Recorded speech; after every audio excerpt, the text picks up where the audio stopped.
In the interest of time, let me do one more thing before we turn directly to Churchland and Bible study, which is page 126, to show you what you've got there.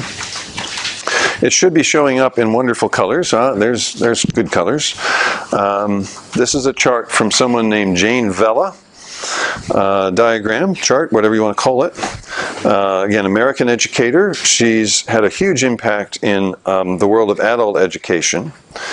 And this is under my sort of broader heading about curriculum. It's one way to think about curriculum design, and it's more generally about design overall, design of learning. I'm not going to have a chance to go much into curriculum or hidden curriculum. I'll just say a brief word about the idea of hidden curriculum. Have any heard of the idea of the hidden curriculum? Maybe heard of this? It's a very interesting idea. It's what you teach by what's hidden in between the cracks and crevices of the organization and the way it functions and what's taught and what's not taught.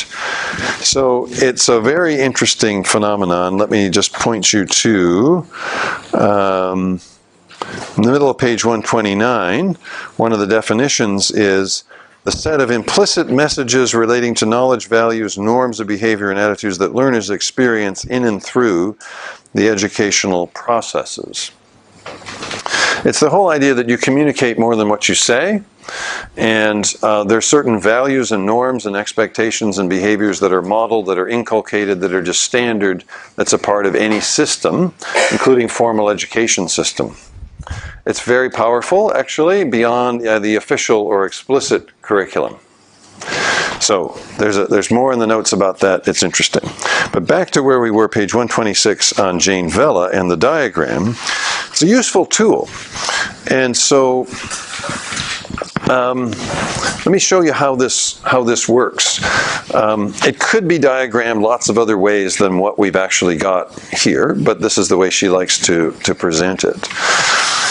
So let's just, I'll give you this little sort of mental challenge. Consider the next teaching opportunity you have. Okay? Might be leading a Bible study, might be doing a training session at work, it might be teaching your daughter how to bake a cake, whatever it is. Okay? Think about it. Okay, here's how these 8 questions work. In a lot of ways, it's pulling together our components from this course into a cohesive way of thinking through an individual situation. So who, right, down in the bottom left, the people, who are we teaching? Who are these folks? Who's in the Bible study? Is it your daughter and all of her 12-year-old friends you're teaching to bake a cake? Who is it? What do you know about those people? What do you know about the learners? Why? Right-hand corner, the current situation, why are you doing this? Right? Why? Towards what end? For fun? To make a beautiful cake? To have a cake worth eating for dinner? What is it that you're doing? Why are you doing it? Notice the middle thing is the biggest pyramid here in the center, which is the so that, is her way of putting it, the anticipated change. In other words, what outcome do you want to have in your learners? How do you want them to learn, grow, change, and be transformed? What's the point of this exercise? If we're having I'm just thinking ahead to going back to Regent, we're having a lunch for 20 pastors on July 6th with 3 speakers, facilitators in a conversation. And in planning that event, what we had to really think about hard was, what do we really want the so that to be? It's good to have 20 pastors together with 3 interesting people to talk about the church. Yeah, sure. But what really is the point? What's the purpose? What's the outcome? Right. What's the so that? Okay. When? Back to the left, the time and timing. Like, when is this? When in a broad sense, but also when on the clock. Where also? Where in a broad sense, where culturally and every place else, but also where? Inside, outside, under a tree. Jesus did a lot of teaching outdoors, at wells, at dinner parties. Jesus did an awful lot of teaching at dinner parties. That's a case for dinner. What content? What are you actually wanting to put across? What is it that people are going to engage by way of the subject matter at hand? Right? What for? It says here, achievement-based outcomes. Right? In other words, not just inputs, but outcomes. The input is really the content side. In other words, what's the subject matter that's at hand? The objectives is people will be able to do, people will be able to define, people will be able to apply. Right? It's outcome focused. Right? What are the objectives? What are they going to be able to achieve? Right, with this. And then lastly, at the top of the pyramid, notice again, it's lastly, how are we going to do this? What's it going to look like? What methods are going to be used? Okay. So, Vela's approach is very simple at one level, but it's very applicable. It's applicable to small-scale activities like teaching your daughter and her 12-year-old friends to bake a cake. It's actually also applicable to a big thing, and these principles have been used by one of my colleagues to plan an entire seminary curriculum. Right? Because the same kinds of principles apply. And if you think back to who are the people that we're training, why are we doing this, towards what purposes, so that they will become what? Right? When and where and how are we doing all of those things? What's the content they're learning? Towards what objectives, what outcomes, what transformations, through what means? That's the whole thing. So you can plan your small group ministry for the next segment of your church life that way. You can plan the cake baking experience that way. You can plan a whole medical school that way. In other words, it's very applicable. So it's just a set of questions, really, but it's an ordered set of questions with a certain kind of logic to it.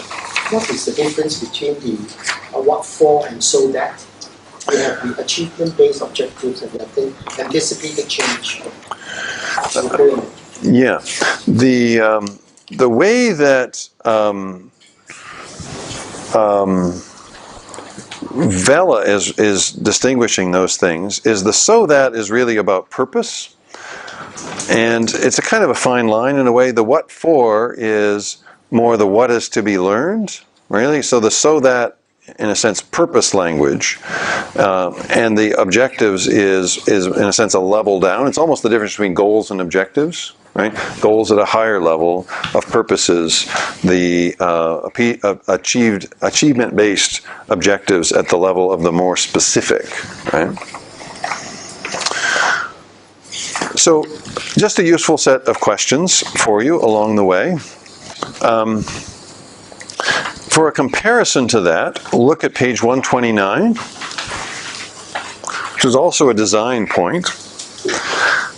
One of the most interesting people right now thinking about theological education, and we're dipping into theological education for just a second here, is a guy named Perry Shaw, who's been a missionary in the Middle East for a long time and teaches at a seminary in Beirut, Lebanon, which is an amazing place. It's the only really place in the Middle East that Muslim converts can come and study for the ministry.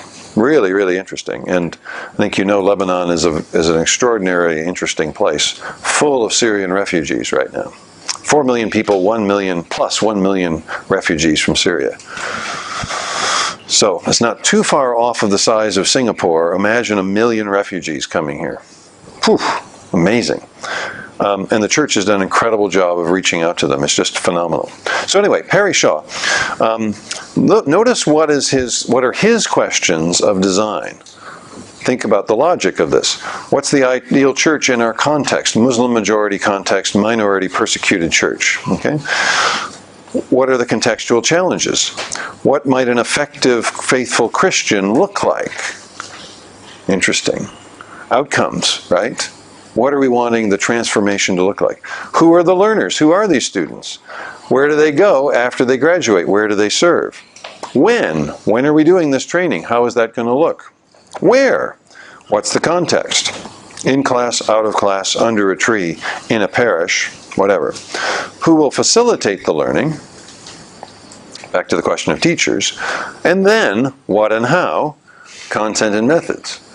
And he did a whole redesign of the curriculum of their seminary along those questions. Really interesting. Some of my colleagues in Toronto worked with him on that.